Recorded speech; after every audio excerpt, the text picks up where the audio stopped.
L'email de la Banque nationale suisse est arrivé pendant mon café du matin. Chère Madame Emma Dubois, ceci est une notification de courtoisie concernant une tentative d'accès au compte numéro 7749. J'ai failli lâcher mon téléphone, mes mains tremblant alors que je lisais la suite. Quelqu'un avait tenté d'accéder au compte privé de ma grand-mère, un compte dont elle et moi seuls connaissions l'existence. Mon téléphone a sonné presque immédiatement. Emma, ma chérie, la voix de ma mère suintait une douceur artificielle. Nous avons besoin que tu viennes dîner ce soir. Nous avons des affaires de famille à discuter. Affaires de famille. C'est ainsi qu'ils appelaient toujours ça quand ils étaient sur le point de lâcher une bombe. J'avais entendu cette phrase quand ils avaient annoncé leur divorce, quand papa s'est remarié il y a 2 ans. Et quand ils ont déclaré que mon demi-frère, Julien, allait reprendre l'entreprise familiale. J'y serai, ai-je répondu, gardant ma voix neutre. Je savais déjà de quoi allait parler ce dîner. Entrer dans le vaste manoir de mes parents ce soir-là donnait l'impression d'entrer dans une pièce de théâtre soigneusement mise en scène. Maman, papa, sa nouvelle femme Patricia et mon demi-frère Julien étaient tous assis dans la salle à manger formelle, l'air bien trop satisfait d'eux-mêmes. Emma, ma chérie, assieds-toi. Maman m'a désigné la seule chaise vide. À 32 ans, j'étais traitée comme une enfant sur le point d'être réprimandée. Nous devons parler de l'héritage de ta grand-mère. Ah, voilà. Ma grand-mère, Éléonore, était décédée 6 mois auparavant, laissant derrière elle ce que tout le monde pensait être une succession modeste. La famille connaissait ses comptes principaux, ses propriétés et ses investissements, qui avaient tous été substantiels. Ce qu'ils ignoraient, c'est que grand-mère Éléonore avait été bien plus maligne que quiconque ne le croyait. Qu'en est-il, ai-je demandé, prenant une petite gorgée d'eau. Papa s'est éclairci la gorge, redressant sa cravate, une habitude nerveuse qu'il avait depuis que j'étais petite. Nous avons procédé à quelques ajustements dans la répartition des actifs. Compte tenu des circonstances, nous pensons qu'il serait plus approprié que l'héritage revienne à la famille de Julien. Julien, mon demi-frère de 35 ans, qui n'avait jamais travaillé un jour de sa vie, a souri en coin de l'autre côté de la table. Sa femme, Amandine, serrant leur nouveau-né dans ses bras, a hoché la tête en signe d'approbation. Après tout, a ajouté Patricia. Ils ont un bébé maintenant. Ils ont plus besoin de sécurité qu'une femme célibataire avec une carrière stable. Je me suis assise là, laissant leurs paroles me traverser. Ils ont parlé de responsabilité familiale, de faire ce qui est juste, de la façon dont je devrais comprendre. Tout ce à quoi je pouvais penser, c'était ma dernière conversation avec grand-mère Éléonore. Ils essaieront de tout prendre, avait-elle dit. Ses yeux bleus vifs malgré sa maladie. Ton père et sa nouvelle famille, ta mère avec son ascension sociale. Ils essaient de mettre la main sur ma vraie fortune depuis des années. Elle m'a pressé une petite clé dans la paume. Mais j'ai fait en sorte qu'ils ne le puissent pas. Le compte suisse. C'est ton filet de sécurité, ma chérie. Ne leur dis rien. Pas avant d'être obligé. Nous avons déjà transféré la plupart des actifs, disait maman, me ramenant au présent. Les propriétés, les investissements, les comptes principaux, tout a été redistribué pour assurer l'avenir du bébé. Je vois, ai-je dit calmement. Et vous n'avez pas pensé à me consulter ? Oh, Emma, disait maman en soupirant, ne sois pas difficile. Tu sais que c'est pour le mieux. Tu as toujours été si indépendante. Tu n'as pas besoin de l'argent comme eux. J'ai regardé Julien et Amandine échanger des regards triomphants.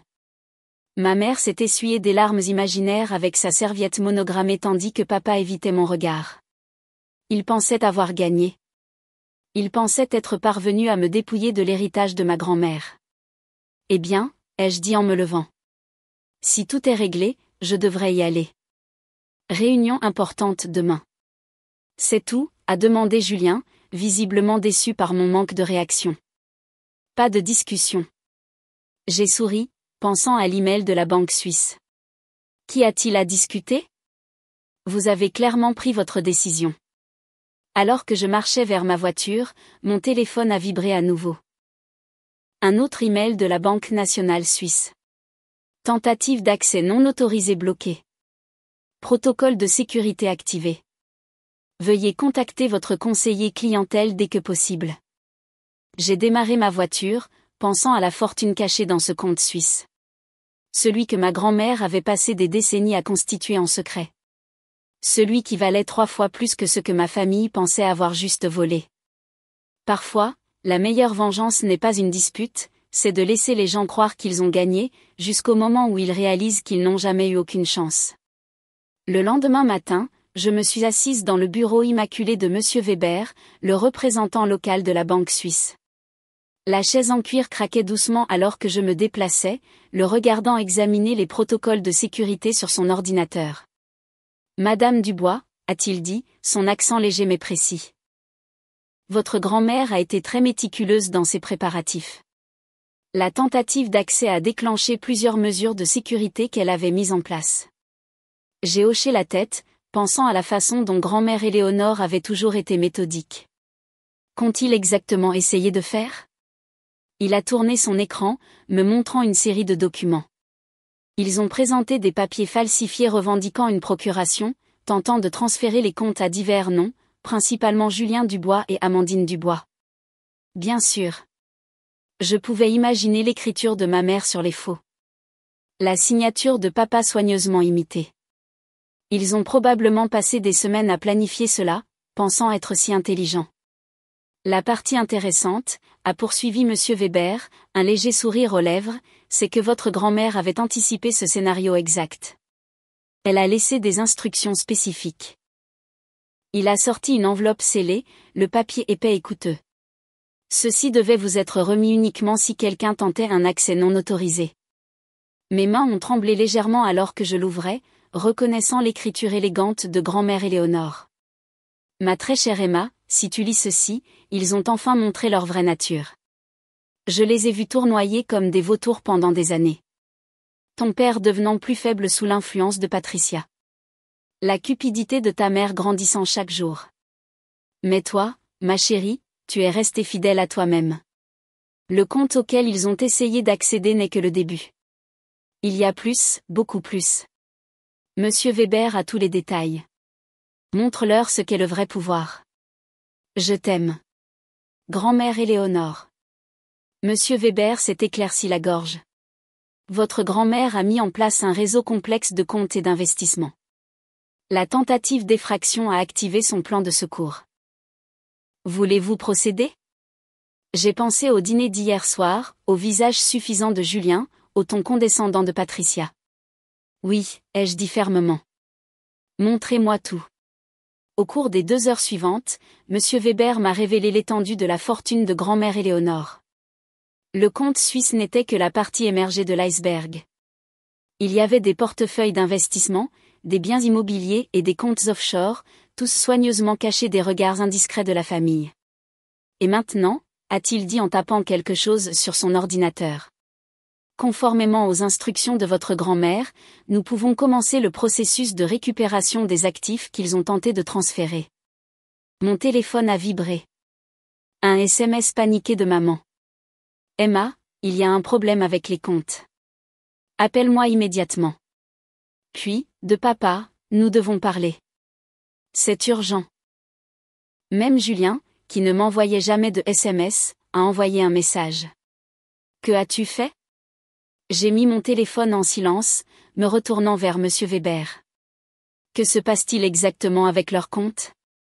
Il avait ajusté ses lunettes.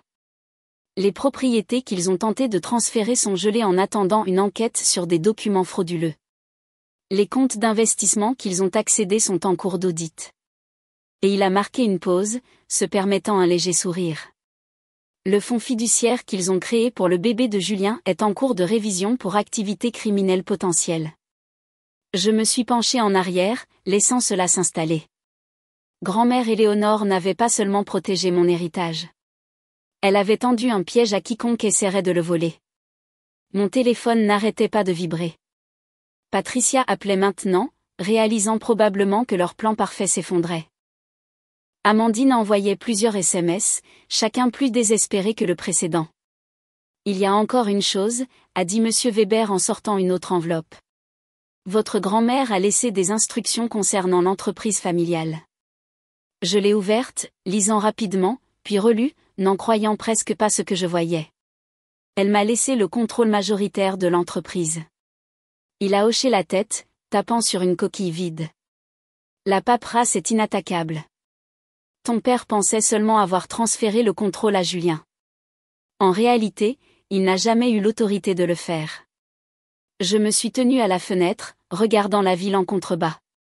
Toutes ces années à être sous-estimée, à entendre dire que j'étais trop indépendante, trop concentrée sur ma carrière, pas assez axée sur la famille.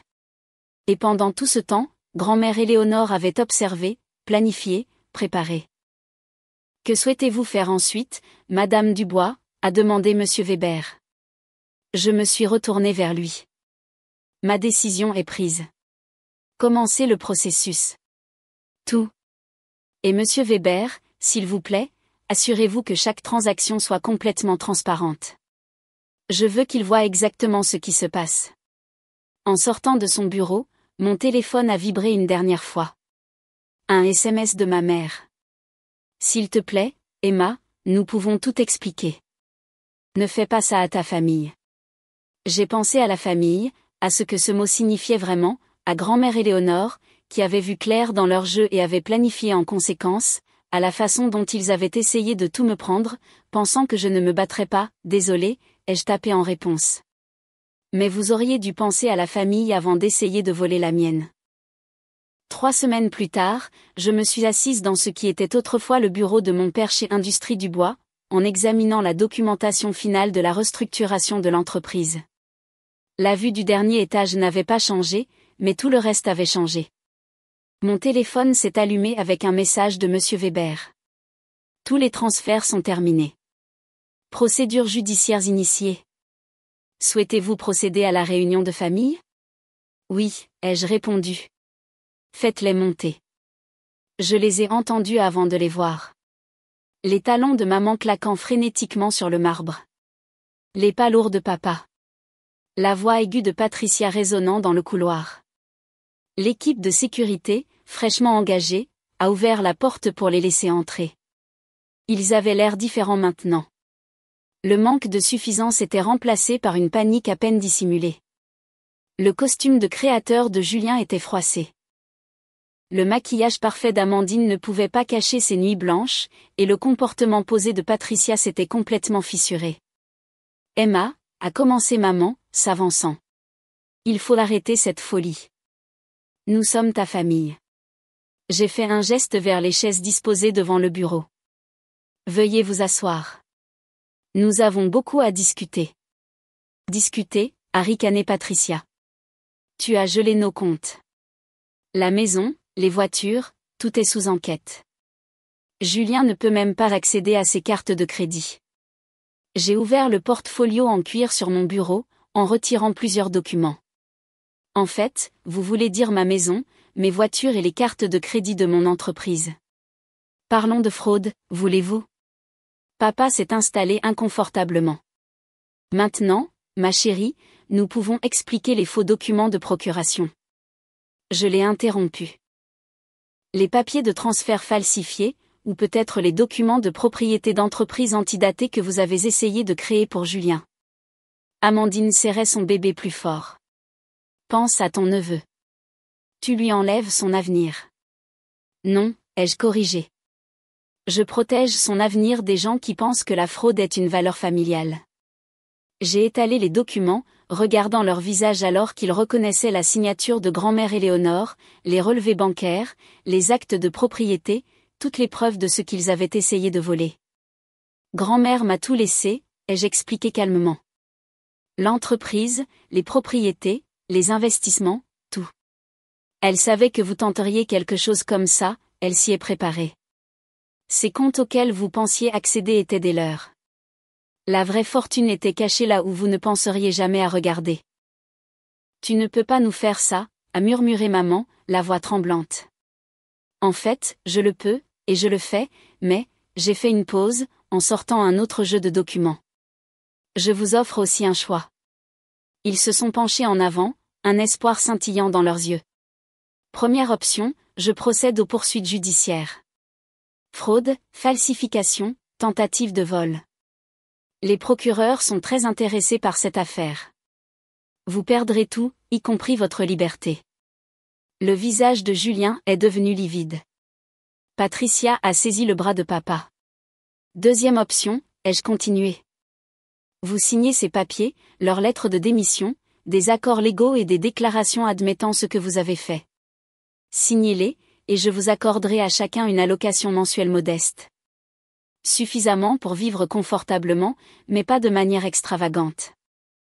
Vous n'aurez aucun accès aux actifs de l'entreprise, aucun contrôle sur les propriétés, et aucun contact avec les opérations commerciales. Et le bébé ? A demandé Amandine doucement. Je me suis légèrement adoucie. J'ai créé un fonds fiduciaire pour lui, un que je seul peux contrôler. Il aura tout ce dont il a besoin pour son éducation et un bon début dans la vie. Mais vous et Julien n'y aurez pas accès. Ils se sont serrés, chuchotant frénétiquement. Je les ai regardés, me rappelant tous les dîners de famille où ils avaient comploté contre moi.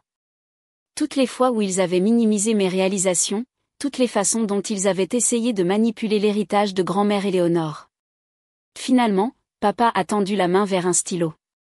Un par un, ils ont signé les documents. Leur signature était tremblante mais claire. Vous recevrez votre première allocation le mois prochain, ai-je dit en rassemblant les papiers. L'équipe de sécurité vous raccompagnera. N'essayez pas de me contacter directement. Tout passera par les avocats à partir de maintenant. Alors qu'il se tournait pour partir, maman s'est arrêtée à la porte. Depuis combien de temps planifiais-tu cela ? Des années, ai-je répondu. Grand-mère a vu qui tu étais vraiment bien avant que tu ne me le montres. Après leur départ, je me suis dirigée vers la fenêtre, regardant leur voiture s'éloigner du bâtiment. Mon téléphone a vibré avec un message de Monsieur Weber. Tous les documents ont été reçus. Devons-nous procéder à la fondation caritative que votre grand-mère a décrite ? J'ai souri, pensant au dernier cadeau de grand-mère. Pas seulement la fortune, mais la sagesse de bien l'utiliser. Oui, ai-je répondu. Commençons. En ouvrant le tiroir de mon bureau, j'ai sorti sa dernière photo prise à ma remise de diplôme. Elle rayonnait de fierté, ses yeux pétillants du secret qu'elle avait gardé toutes ces années. Tu avais raison, grand-mère, ai-je murmuré. Parfois, la meilleure revanche n'est pas seulement de gagner. C'est de prouver qu'elles avaient tort sur qui tu es. Je me suis tournée vers mon ordinateur, prête à commencer à construire quelque chose de nouveau, quelque chose qui la rendrait vraiment fière. Parfois, la famille ne se résume pas au sang ou au nom. Il s'agit de ceux qui croient en toi suffisamment pour t'aider à devenir le plus fort de toi-même.